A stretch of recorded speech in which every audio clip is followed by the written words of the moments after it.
అందరికీ నమస్కారం। మరి ఈరోజు ఈ మహానాడు కార్యక్రమానికి ముఖ్య అతిథిగా విచ్చేసినటువంటి తెలుగుదేశం పార్టీ జాతీయ అధ్యక్షులు ముఖ్యమంత్రి గారైనటువంటి శ్రీ నారా చంద్రబాబు నాయుడు గారికి, అలాగే తెలుగుదేశం పార్టీ జాతీయ ప్రధాన కార్యదర్శి విద్యాశాఖ మంత్రి లోకేష్ గారికి, ఈ వేదిక మీద ఉన్నటువంటి తెలుగుదేశం పార్టీ పోలిట్ బ్యూరో సభ్యులకు, అలాగే కేంద్ర రాష్ట్ర మంత్రివర్గానికి, అలాగే పార్లమెంటు సభ్యులకు, శాసన మండలి సభ్యులకు, శాసన సభ్యులకు, తెలుగుదేశం పార్టీలో వివిధ హోదాల్లో ఉన్నటువంటి నాయకులకు అందరికీ నమస్కారాలు తెలియజేసుకుంటూ స్వాగతం సుస్వాగతం। అలాగే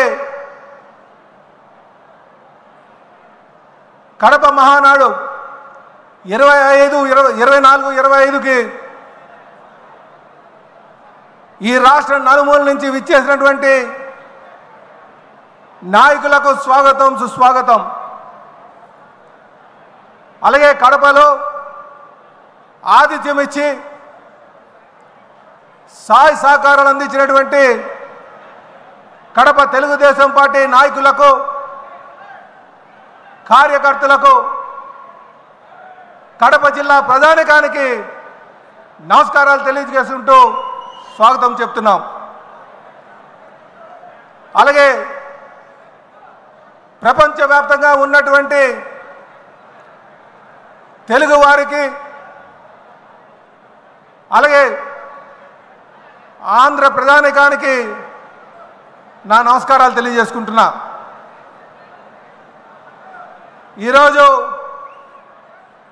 ఈ మహానాడులో నా అనుభవంగానే చూసుకుంటే,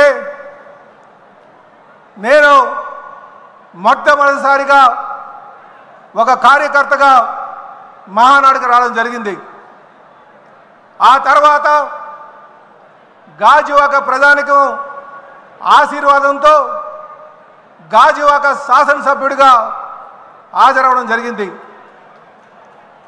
ఈరోజు తెలుగుదేశం పార్టీ రాష్ట్ర అధ్యక్షులుగా తెలుగుదేశం పార్టీ కుటుంబ సభ్యులతో పాల్గొనడానికి నాకు చాలా ఆనందంగా ఉంది। ఈ అవకాశం కల్పించినటువంటి తెలుగుదేశం పార్టీ జాతీయ అధ్యక్షులు ముఖ్యమంత్రి వారికి నా పాదాభివందనాలు తెలియజేస్తున్నా। అలాగే అనుక్షణం భుజం తట్టి నేనున్నాను, ముందుకు వెళ్ళు అని చెప్పేసి సహకారం అందిస్తున్నటువంటి లోకేష్ బాబు గారికి నా ధన్యవాదాలు। అలాగే నేను వేసే ప్రతి అడుగులో తప్పటడుగు పడకుండా నడిపిస్తున్నటువంటి తెలుగుదేశం పార్టీ సీనియర్ నాయకులందరికీ కూడా నా ధన్యవాదాలు। ఈరోజు రాష్ట్ర అధ్యక్షులుగా మొదటి ప్రసంగం చేస్తున్నందుకు ఇది నా జీవితంలో మర్చిపోలేనటువంటి సంఘటన। ఇది నాకు వ్యక్తిగతంగా దొరికినటువంటి గౌరవం ఒకటే కాదు, ఇది పార్టీ సిద్ధాంతాలపై నమ్మకానికి ప్రతీక అని చెప్పి ఈ సందర్భంగా తెలియజేస్తున్నా। అంటే తెలుగుదేశం పార్టీ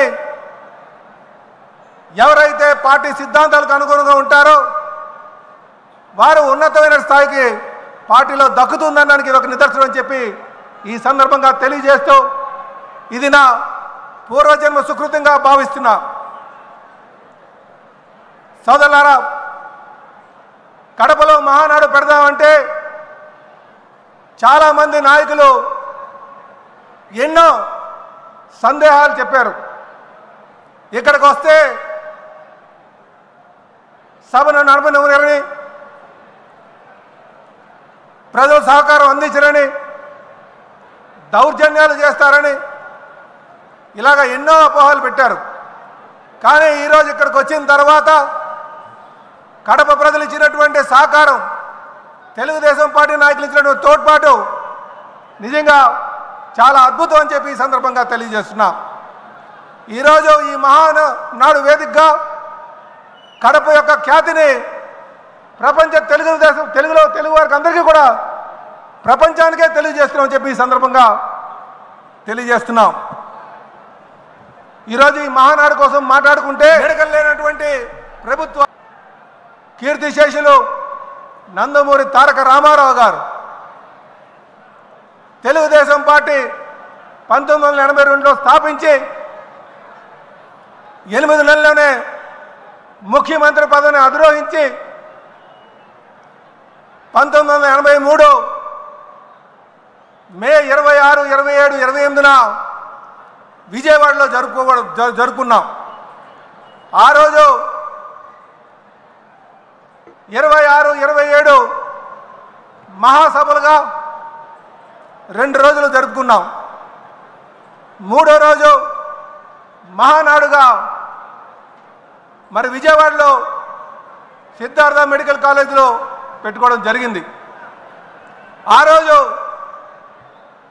తెలుగుదేశం పార్టీ వ్యవస్థాపకులు కీర్తిశేషులు అప్పుడు ముఖ్యమంత్రిగా ఉన్నటువంటి ఎన్టీ రామారావు గారు ఈ దేశంలో ఉన్నటువంటి అనేక నాయకుల్ని, ప్రముఖుల్ని, వివిధ పార్టీ ప్రముఖుల్ని పిలిపించి ఉపన్యాసకులుగా ఆహ్వానించబడింది.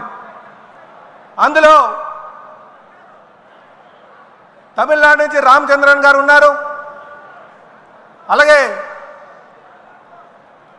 ఎల్కే అద్వానీ గారు ఉన్నారు, బాబు జగజీవన్ రామ్ గారు ఉన్నారు, ఫరూక్ అబ్దుల్లా గారు ఉన్నారు, బహుగణ గారు ఉన్నారు, రామకృష్ణ హెగ్డే గారు ఉన్నారు. ఇలాగ అనేక ప్రముఖులను పిలిచి ఆ మొట్టమొదటి మహానాడులో ఆహ్వానించడం జరిగింది. ఆ రోజు మొదలైనటువంటి ప్రస్థానం ఈరోజు కూడా కొనసాగిస్తున్నారంటే ఆ రోజు కీర్తిశేషులు నందమూరి తారక రామారావు గారి యొక్క ఆలోచన అని చెప్పి ఈ సందర్భంగా తెలియజేస్తున్నాం. దానికి మీ యొక్క సహకారాలు కూడా కారణమని. ఆ రోజు తెలుగుదేశం పార్టీ స్థాపించినప్పుడు తెలుగువాడు అన్న గౌరవంతో, తెలుగువాడు ఆత్మగౌరవం అనే నినాదంతో మొదలుపెట్టుకున్నాం. అలాగే సమాజమే దేవాలయం, ప్రజలే దేవుళ్ళు అనే నినాదంతో మొదలుపెట్టుకున్నాం. పేదవాడికి పట్టెడు అన్నం పెట్టాలి, కట్టుకోవడానికి బట్ట ఉండాలి, ఉండడానికి ఇల్లు ఉండాలి అనే సింపుల్ మేనిఫెస్టోతో మనం మొదలుపెట్టుకున్నాం. అలాగే ఆ రోజు రాష్ట్రంలో ఉన్నటువంటి అనిశ్చిత, తెలుగువారి యొక్క గౌరవాన్ని ఢిల్లీలో తాకట్టు పెట్టినటువంటి పరిస్థితి, నిడకలు లేనటువంటి ప్రభుత్వాలు, సంవత్సరానికి ఒక ముఖ్యమంత్రి మారేటువంటి పరిస్థితి, బడుగు బలహీన వర్గాలకి నట్టేట ముంచేటువంటి పరిస్థితి, అలాంటి దుర్భరమైన పరిస్థితిలో తెలుగు వారికి అండగా ఉండాలి, ఈ రాష్ట్రాన్ని సర్వతోముఖ అభివృద్ధి చేయాలి అనే ఉద్దేశంతో ఆ రోజు ఎంత పేరున్నా, ఎంత డబ్బున్నా అవన్నీ పక్కన పెట్టి ప్రజాసేవలను తరించాలని చెప్పి మరి కీర్తిశేషులు నందమూరి తారక రామారావు గారు మొదలుపెట్టినటువంటి పార్టీ. ఈరోజు మనం కడపలో చేసుకుంటున్నాం. కడపలో ఈ మహానాడు చేయడం అంటే ఇది చారిత్రాత్మక నిర్ణయం అని చెప్పి ఈ సందర్భంగా తెలియజేస్తున్నాను. సుమారు 40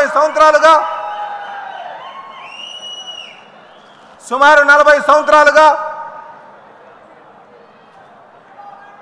అలుపెరగినటువంటి శ్రామికుడిగా తెలుగుదేశం పార్టీని తన భుజస్కంధాలపైన వేసుకొని కూడా ప్రతి ఏడాది కూడా మహానాడులు చేసుకుంటూ ముందుకు నడిపిస్తున్నటువంటి తెలుగుదేశం పార్టీ జాతీయ అధ్యక్షులు ముఖ్యమంత్రి గారి కోసం మనం మాట్లాడుకోవాల్సిన అవసరం ఉంది. నిజంగా వారు ఎన్ని ఒడిదొడుకులు వచ్చినా, ఎన్ని కష్టాలు వచ్చినా, అలాగే ఎన్ని సంక్షోభాలు వచ్చినా, ఎన్ని నష్టాలు జరిగినా పార్టీని క్రమశిక్షణతో నాయకులకు దిశనిర్దేశిస్తూ గత 40 సంవత్సరాలుగా పార్టీని నడిపిస్తున్నారు. నిజంగా ఈరోజు మనం కమలాపురంలో సీకేదండి మండలంలో పబ్బాపురంలో జరుగుతున్నటువంటి ఈ మహానాడు సాక్షిగా మనమందరూ కూడా వారికి అండగా ఉండాలి, వారి అడుగుజాడల్లో నడవాలి, మంచి నాయకులుగా తయారవ్వాలని చెప్పి ఈ సందర్భంగా తెలియజేస్తున్నా.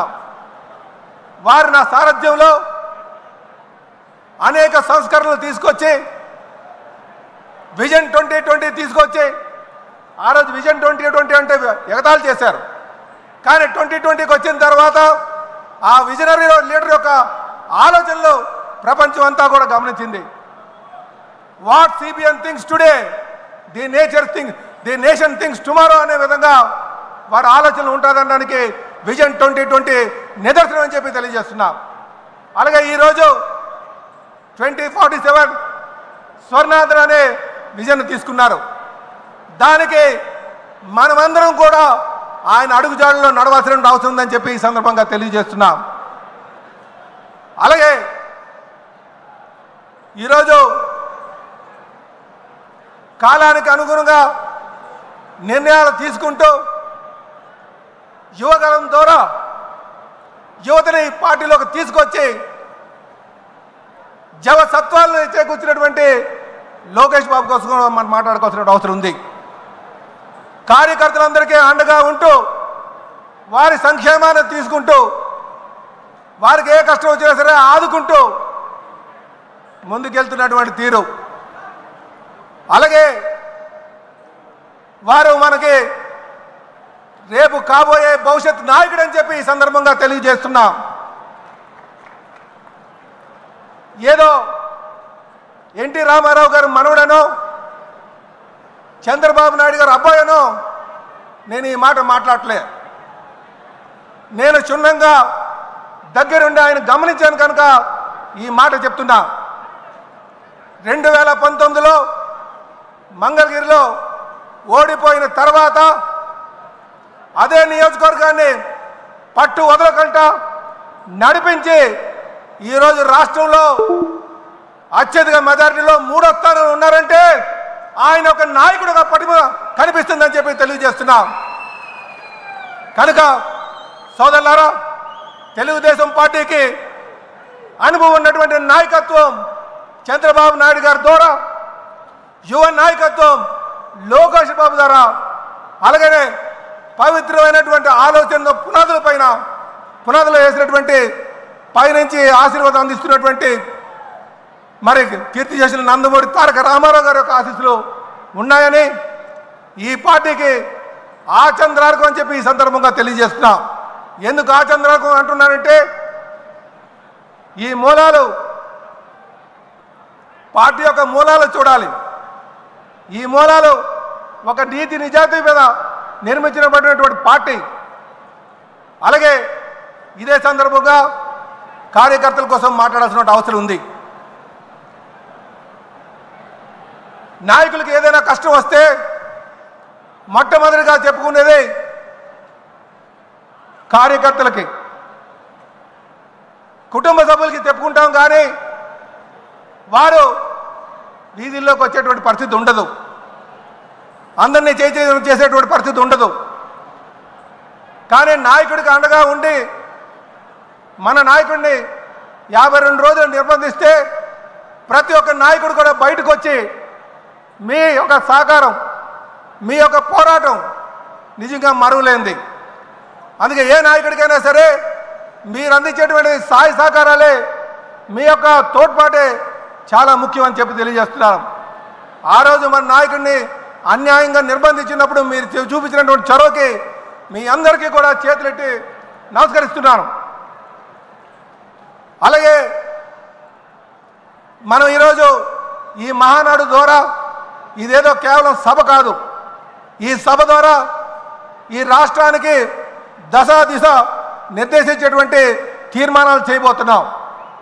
కనుక ప్రతి నాయకుడు కూడా ఒక నాయకుడిగా ఎదగాలంటే ఎటువంటి ఆలోచనలు చేయాలన్నది ఇక్కడి నుంచి తెలుసుకోవాల్సినటువంటి అవసరం ఉంది. తెలుగుదేశం పార్టీ అనేక నాయకులను తయారు చేసి అందించినటువంటి తీరు, అలాగే బడుగు బలహీన వర్గాలందరినీ కూడా రాజకీయ అవకాశాలు కల్పించినటువంటి తీరు. కనుక నాయకులు అన్నవారు, కార్యకర్తలు అన్నవారు పార్టీలో ఉన్నారెప్పుడు ఆర్థిక ఉపేక్ష కాకుండా కేవలం ప్రజల యొక్క సంక్షేమాన్ని దృష్టిలో పెట్టుకొని సమాజ స్థాపన కోసం అందరూ కూడా కృషి చేయాలని చెప్పి ఈ సందర్భంగా తెలియజేస్తున్నాం. అలాగే మనం అధికారంకి వచ్చాం, అందరికీ సముచిత స్థానం ఇవ్వలేకపోవచ్చు, అంత మాత్రాన అలిగి కూర్చోడానికి వీలు లేదు. మనం ఏమాత్రం కూడా ఎమరపాటుతో ఉంటే కాలకేయుల్లాగా వాళ్ళు చూస్తున్నారు. గత 5 సంవత్సరాలుగా ఈ రాష్ట్రాన్ని దోచుకున్నటువంటి వారికి మనం బుద్ధి చెప్పాలి అంటే 2029కి మళ్ళీ మనం అధికారికి రావాల్సిన అవసరం ఉంది. మీ యొక్క సహాయ సహకారాలు అందించాల్సిన అవసరం ఉందని చెప్పి తెలియజేస్తూ నాకు ఈ అవకాశం ఇచ్చి ఈ అద్భుతమైనటువంటి వేదిక మీద మాట్లాడే అవకాశం ఇచ్చినటువంటి మన రాష్ట్ర ముఖ్యమంత్రి వర్యులకి మరొక మారు నేను ధన్యవాదాలు తెలియజేస్తూ నాయకులందరికీ కూడా ధన్యవాదాలు తెలియజేస్తూ సెలవు తీసుకున్నాను. జై తెలుగుదేశం, జై తెలుగుదేశం, జై తెలుగుదేశం. అమర్ రహే ఎన్టీఆర్, అమర్ రహే ఎన్టీఆర్. నారా చంద్రబాబు గారి నాయకత్వం, నారా చంద్రబాబు గారి నాయకత్వం, నారా చంద్రబాబు గారి నాయకత్వం, యువ నాయకులు లోకేష్ గారి నాయకత్వం, యువ నాయకులు లోకేష్ గారి నాయకత్వం.